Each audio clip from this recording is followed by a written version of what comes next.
What's up, everybody? Welcome to another episode of Thoughts with Nick. I got something on my mind today, so I'm going to jump right into it with the quote. And today's quote comes from myself. And what I have to say is expectations are inevitable. The question is, whose do you choose to value? I think today there's so many expectations that are placed upon us, specifically as young people. And a lot of people, they'll have this image of who they want you to be and the things that they want you to do and how you're supposed to do it and all that kind of stuff. And it can be kind of disillusioning, I think. It can make it hard for you to realize the reality that you want and be the person you want to be and do the things that you want to do, because everyone else has this idea of you, and it puts a lot of pressure upon you to conform in a certain sense to their ideas and their perspective, and that might not really resonate with you. And that's what I want to talk about today. Expectations, personally, socially, societally, and how you can kind of escape them. And the way that I think is best suited to escape them is through setting boundaries. So, kind of getting back to my quote about whose expectations you should value. In my opinion, I think you should value your own personal expectations pretty highly, because obviously that's what you expect out of yourself. So I think that should be pretty important to you compared to the expectations of others. And, even though those things are important to you and you have those expectations for yourself, it can be hard to reach them. It's tempting not to lock in sometimes. It's tempting to do other things. And like I talked about in my last video, there's a lot of distractions out there. And the urge to do other things that are kind of going to lead you astray from your path, they can be very mentally divisive, because you see all these things going on over there, but you need to stay over here to do what it is that you want to do. But the things over here are really enticing, I should say. Enticing. I don't know if that's a word. Enticing. But the things over here that you need to do, that you know that you need to do, they might be a little more boring. They might not be as flashy, as exciting, but that's what it's got to be. So this is why you got to set boundaries, because if you don't set those boundaries, it can be very easy to slip into old habits, old ways, old tendencies. And, I got shit like that myself. I got stuff that I want to do and a person that I'm trying to become, but I also have old habits that I'm trying to escape from. And, I'm doing it. I'm getting there. But I've had slip-ups. I've had regressions for, months at a time. And as you can tell, if you pay attention to my channel, like when I first started out, I talked about this before, but I was knocking out videos every week. And then for a couple months there, it got real slow. It got quiet for a while from me. And, I started slipping into my old ways of certain things, certain ways that I would waste my time, and basically certain ways that I would just fuck off. And like, that's not constructive to my path and my journey. So like I was saying in the other video about distractions and locking back in, like, this is why you got to set boundaries, because I didn't necessarily have those boundaries in place, and it made it easy for me to end up falling back into old habits. And I heard this analogy before, and I found it to be fairly apt. It's kind of simple, but you could imagine like a wooden cart on a dirt path, and when the cart travels the path 100,000 times, the wheels form ruts in the ground, and so every time the cart travels that path, the wheels naturally fall into the rut, so the cart continues to travel down the same path time and time again. And that's like old habits. You do the shit time and time again, so it's very easy and compelling to fall into that path again. And it's well traveled. You're familiar with it. It's comfortable. It's what you know. So you end up a lot of times kind of falling into that, and it can be a lot of different things. And without boundaries, you might end up there without even knowing it. So, another video I talked about goal setting, and I think boundaries coincide with goal setting pretty well. So like an example of boundaries in the sense that I'm talking about, the personal sense, could be like something like sleeping in. If you're trying to be more productive, but you sleep in a lot of times till like 10 a.m., 11 a.m. on the weekends, there's 2 to 3 hours in the morning where you could be getting shit done, but instead you're just knocked out. You're asleep. You're not doing shit. So you could set that boundary like, all right, I'm going to sleep in till 8 a.m., but that's it. That's hard stop. That's the cutoff. That's my boundary. And you enforce that, and next thing you know, like I said, if you're sleeping until 10, 11, now you got 2, 3 extra hours that you didn't have before you put that boundary in place. Another example, in the productivity sense, could be screen time, whether it be phone, TV, whatever the case may be. You could set a hard cap of like, I refuse to spend more than 90 minutes a day looking at screens outside of work. You might have to be on the computer at work, and that is what it is. At work, you're doing your thing. So that's somewhat inevitable, inescapable, unfortunately, in the present moment. Maybe in the future, you'll be able to escape that. But man, it's a little cold out here. I'm shivering a little. If you see me shivering, I'm a little bit chilly. But anyway, imposing something like a screen time limit and sticking to it without fail, that's a strong boundary that'll end up allowing you to be more productive. If you want to get in better shape, something that I think even more important than exercise, obviously exercise is super important, but diet. You could say straight up, I'm not going to eat out more than twice a week, full stop. That's that. And you impose that boundary upon yourself, and next thing you know, a couple months go by, maybe even a couple weeks, honestly, if you have a poor diet, and you'll notice you'll be feeling better, you'll be losing weight, you'll be looking better, and, lifestyle change achieved just like that because you set a boundary, and you'll be on your way to that dream future like I've spoken about before, and you'll be on your way to actually meeting those goals because, something that I talked about with goal setting was smaller goals, and I think boundaries kind of can be considered as those smaller goals. So anyway, that's really what I think in the personal sense. I think you should really assign high importance to your own personal expectations for yourself and setting those simple boundaries upon yourself. Like I said, with sleeping in, phone, diet, those are kind of examples from my own life, and it's easy shit, but it goes a long way. And, hopefully you can take something from that and kind of translate it, transform it into your own life. I don't expect, and I don't want you to do the things that I say because my life's not your life. Yours is unique, and your expectations for yourself and the boundaries that you place as a result are going to be unique to you. So those are just a couple examples that I came up with on the fly that have kind of helped me recently stay on my path. And,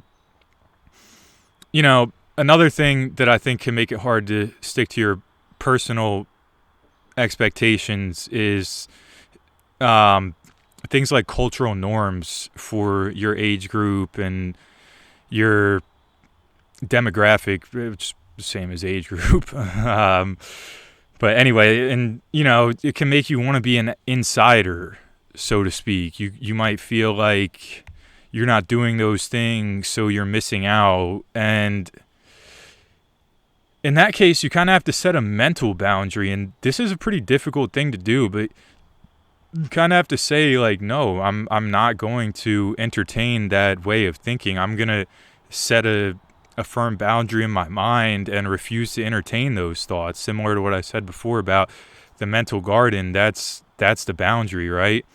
And I don't know, when it comes to social norms and everything, this kind of brings me into my next point of social expectations, and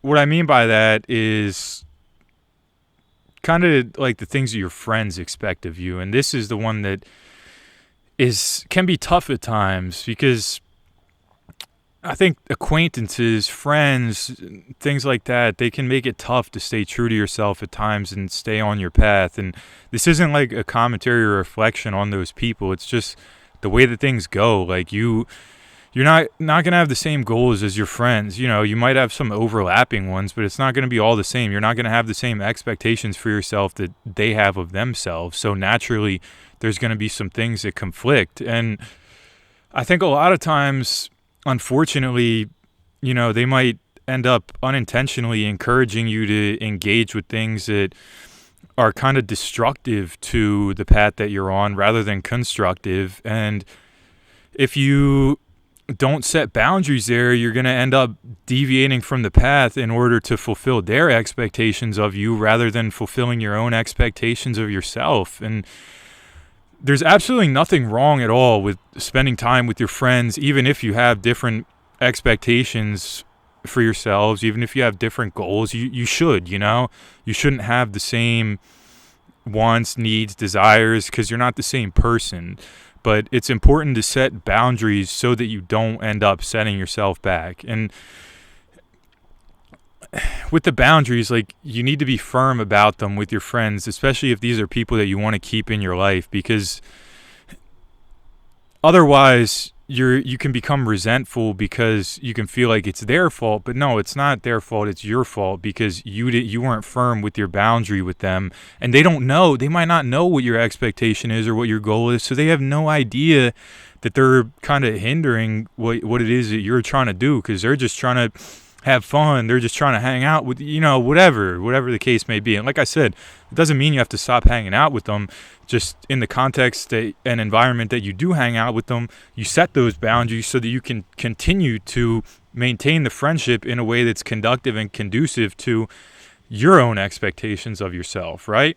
And what I'm kind of getting at here, I guess, is peer pressure. And it's largely, I think, a lot of times unintentional. And they talk a lot about peer pressure and stuff when you're younger, and I think it kind of gets forgotten about or swept under the rug a little bit as you get older. But even as you get older, peer pressure can be pretty difficult to deal with and escape from. And it's not the same for everyone, obviously, and there's different things and different examples, but a couple that come to mind pretty easily for me is stuff like gossip and complaining and that kind of stuff. Like, that's I'm not like shitting on you if you do it. I'm not a judgmental person. I don't care if that's what you like to do, that's how you like to spend your time. But that's, in my opinion, kind of like low energy behavior, like talking about other people and the things that they do behind their back and passing secrets and stuff like that. I can't get down with that, and I actually kind of refuse to. So if you feel the same way, and people that you spend time with are engaging in that kind of behavior, you could just say, like, straight up, I'm not down with that.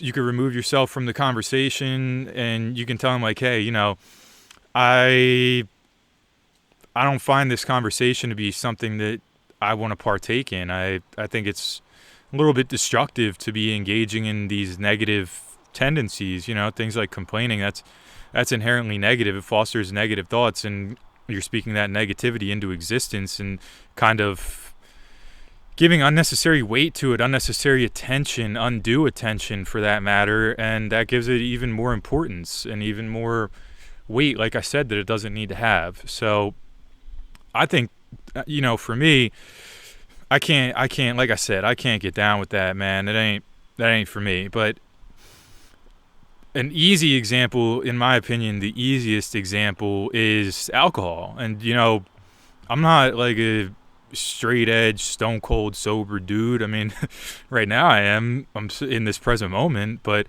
I drink. I have a drink now and then. I'll have a smoke from time to time, I ain't mad at it. It is what it is. And I don't do it that often, though.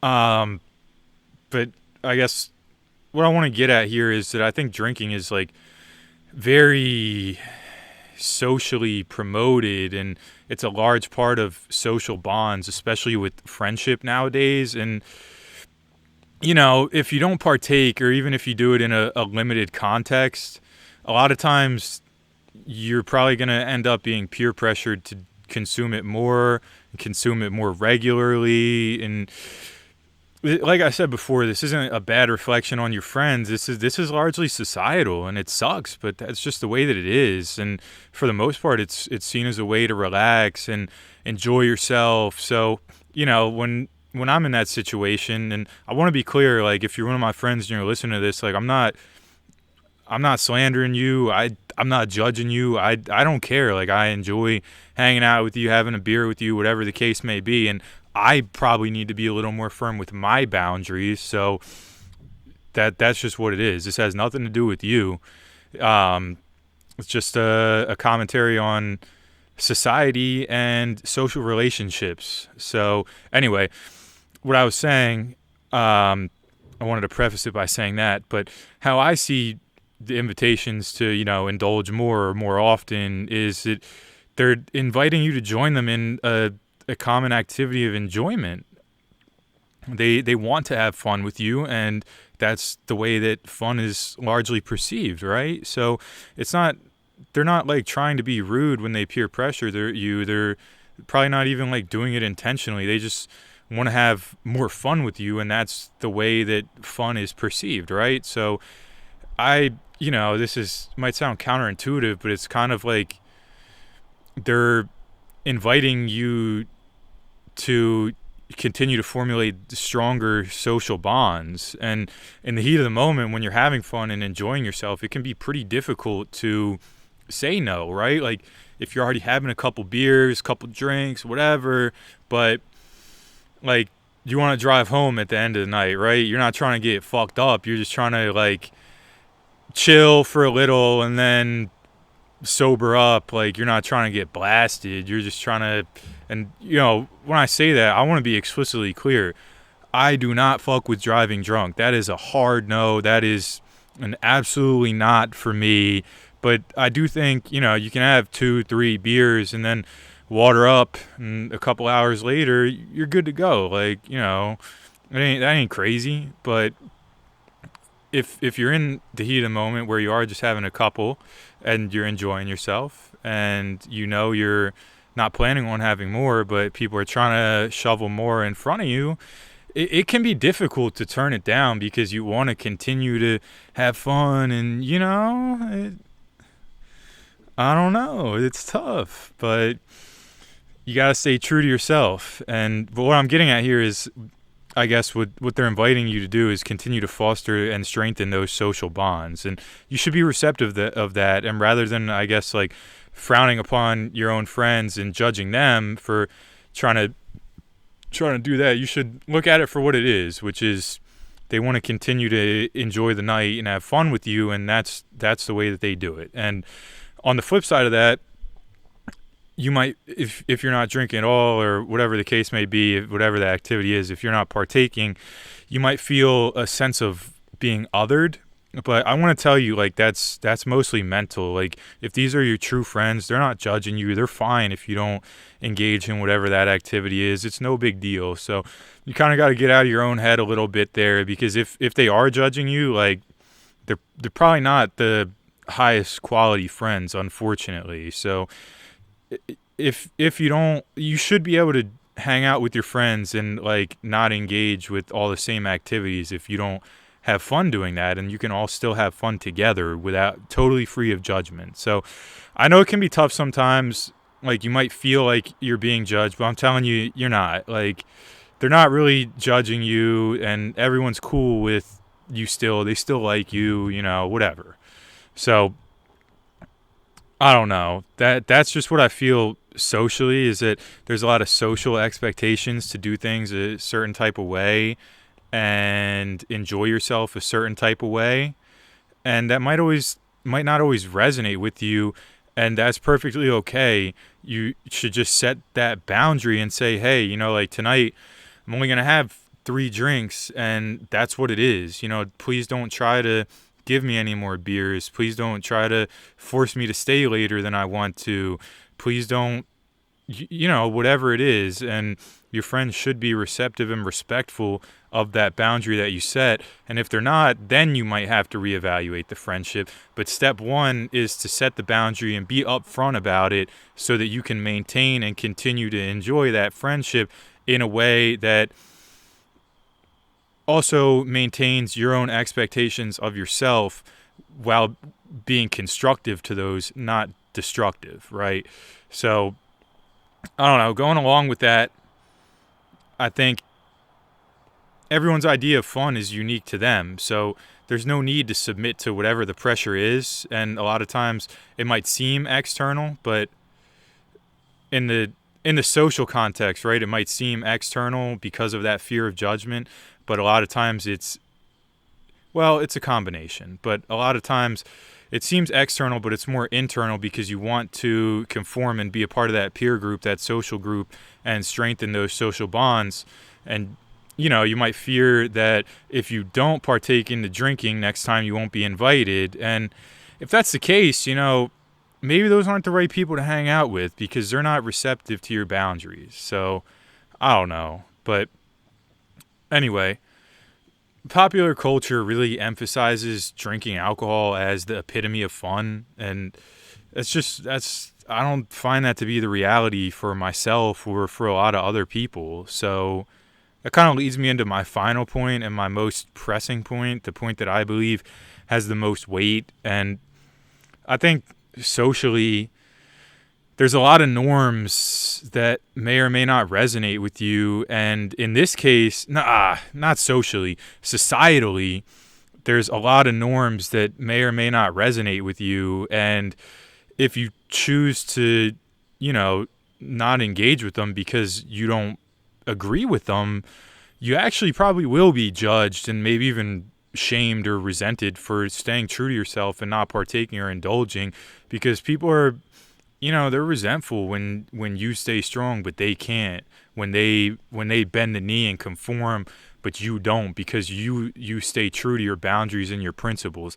People, unfortunately, they might not have as much. They might have respect for it, but at the same time, they're gonna maybe shit on you for it behind your back because they're resentful that they don't have that inner strength that you do, right? So chances are, I don't know. That might be a little cynical. And honestly, with the societal take, I unfortunately am a little bit vitriolic. I'm trying to tone it down a little bit.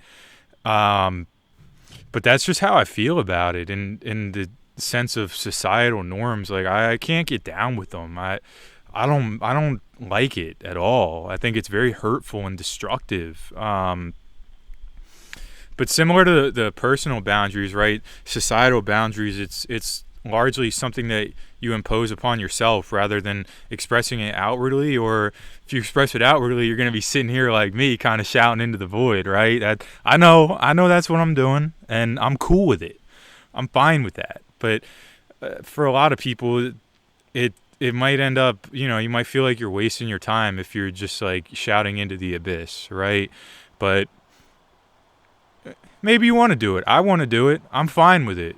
But anyway, one of the things that I guess think of when I say societal expectations is like lifestyle expectations. Society largely thinks and follows this like step-by-step progression of things that should happen by the time you hit a certain age. So when you graduate high school, you should go to college, and then after that, you should move out, and then you should get married, and then you should have kids, and then you should do this, and then you should do that. And if you don't, what are you doing, man? You're not sticking to the plan. You're not doing this. You're off the reservation, dude. You're not getting it right. Your life's not going according to plan. And it's just, this is what I said. Like, I get a little vitriolic when I talk about it, when I think about it, because I don't fuck with it. Like, straight up, I don't fuck with it. And I think it's super generalized when we're all unique individuals. So how the fuck are you going to try and apply some cookie cutter plan to a massive population of individuals? It's mindless. It's stupid. There's no basis. Not everyone has the same personality, goals, expectations for themselves. So how the fuck are you going to try and say that you should all be doing the same shit by the same time frame? It's very pervasive. It's very destructive. It's very hateful, honestly, because it makes you like shame yourself, judge yourself, hate yourself when you don't achieve what society expects you to achieve by these certain time frames. And I think it's a very large problem today in, one specific context and example is college. I think a lot of people go to college because they feel like they should, because society tells them that they should, and society tells them that if you don't go to college, how are you going to be a productive member of society? How are you going to do the things that we need you to do? Not the things that you want to do. No, that's not what's important. What's important is what society wants you to do, and society wants you to go to college so you can be a nice worker bee, right? Like, what the fuck is that? That's bullshit, straight up. And a lot of people, they end up wasting those years, those early years, toiling away at college for a degree that has no importance to them, no relevance to what they really care about, what they really want to do, the person that they really want to be. Maybe they should have went into trades. Maybe they could have started up a business. Maybe they still can do all those things, but they could have done it sooner, and they didn't because society put this idea in their head that if you don't go to college, you're a failure. And that's fucked up. And I don't know, it really bothers me. And that's, that's kind of the basis of what I'm talking about with these societal expectations. They're so pervasive. They leach into your mind, whether you like it or not, whether you want it to or not. And it's really hard to suppress. And this is what I'm talking about with the mental garden. You gotta pick the weeds, these societal weeds that grow in your head, because it's on TV, it's in high school, you hear it from your parents, you hear it from your friend. It's you get it from all sides, right? All sides are trying to tell you what you should be to fulfill what society wants you to be, not who you want to be. And when you do your own thing and you reject these social norms, this is what I was saying before, like, people start to shit on you. People are going to question you and be like, hey, why didn't you go to college? Why aren't you married yet? Why aren't you this? Why aren't you that? Are you going to have kids? Are you going to do that? It's like, bro, shut the fuck up. Mind your own business. I'm doing me. How about that? How about you worry about your own problems? How about you focus on yourself? What's going on with your life? You seem like you're pretty unhappy. Maybe that's why you're trying to impose yourself on me. You ever think about that? You ever think you're projecting? This is what I'm saying. I get a little vitriolic. I can't help it. I'm working on it, but I can't help it. Not everyone, but for the most part, people are very conditioned to believe in what's normal and this normal progression. And if you don't fit in with that, if that's not the way that you choose to operate, then you're the one that's weird, because that's just what it is. And, I repudiate that. I say that, but I've followed a lot of those things. I went to college. I have a master's degree. Like, I've followed that path largely. And, sometimes I wonder if that was the right thing for me. And, maybe I'll never know. And maybe that's why I feel so strong about it, because I'm not entirely sure if I did it because I thought that's what I was supposed to do, or if it was really what I wanted to do, And I'm happy I did, I guess. I got a higher education, and that'll probably allow me to achieve some things I might not have been able to do if I didn't. But I don't know. I just think the cookie cutter existence that society tries to impose on people is really despicable, and it suppresses our individuality. And that's what you are. You're an individual. You're not some automaton person, robot thing that is molded to do some robotic task for the rest of your life. No, that ain't real life. So I don't know, just try and set some boundaries and do the things that you want to do and be the person that you want to be, because otherwise you're going to end up largely unhappy. And it's tough to avoid, but who cares what society thinks? Honestly, who cares what your friends think? Do what you want to do. Be the person you want to be. The only thing that matters is what you think and your own expectations. So set the boundaries that you need to set to get there. Whether it be with friends, whether it be with society, whether it be with yourself. Set the boundaries, stay true to them, and get shit done. Be the person you know you can be. Do the things that you know you can do. And I don't have anything else more to say than that. So, sorry if I got a little cynical at the end there. I'm trying not to be, but I still got some work to do. So, thank you guys, and have a good one. Bye.